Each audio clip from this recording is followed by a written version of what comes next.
All right, the time has come to do a review and a demo on this Floisdace air fryer, guys. This is a dual chamber, meaning there's two trays and you can cook simultaneously. So it has two different options. You can cook on the top and the bottom, or just cook one or the other.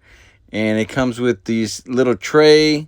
It's easier for like cleaning up and stuff. And it also comes with that little grill plate.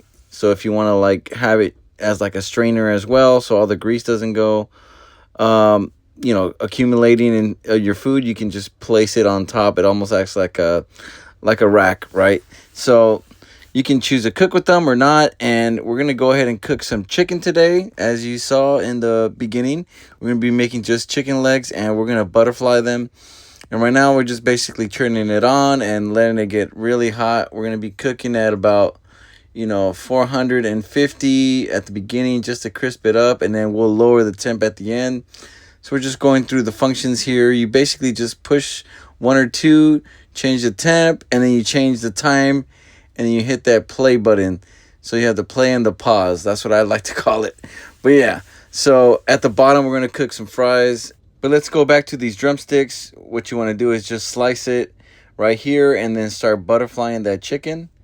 And it's pretty simple, and it cooks a lot quicker this way. You can do them whole if you'd like, but sometimes I like to do them butterfly. Sometimes I like to do chicken lollipops, which the kids like. That one's a little bit more time consuming. I didn't have that much time, so this is why I chose to butterfly them. So get yourself some oil, and this is basically going to be our binder. And we're not going to use too much seasoning, just black pepper, a little bit of ancho, a little bit of paprika. And that's pretty much all we're going to use on these guys. We're going to keep it very simple, just a dry rub. All right, guys, so we're going to go ahead and start placing these on our rack of our air fryer. And it's already hot, so we're just going to go ahead and place them all. And you just want to put them opposite sides, obviously, so more can fit.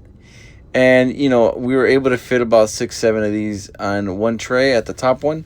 So that's pretty cool. For the fries, we're actually going to remove the rack. We don't need it. And we're just going to put some aluminum foil. This is the way I like to cook them in air fryers. And so far, so good. I mean, this thing's getting hot. You can feel it on the fan. And we're going to check out these fries, see if they can get nice and crisp. Here's a shot of the completed food. I really like this air fryer, and hopefully this review helps you guys.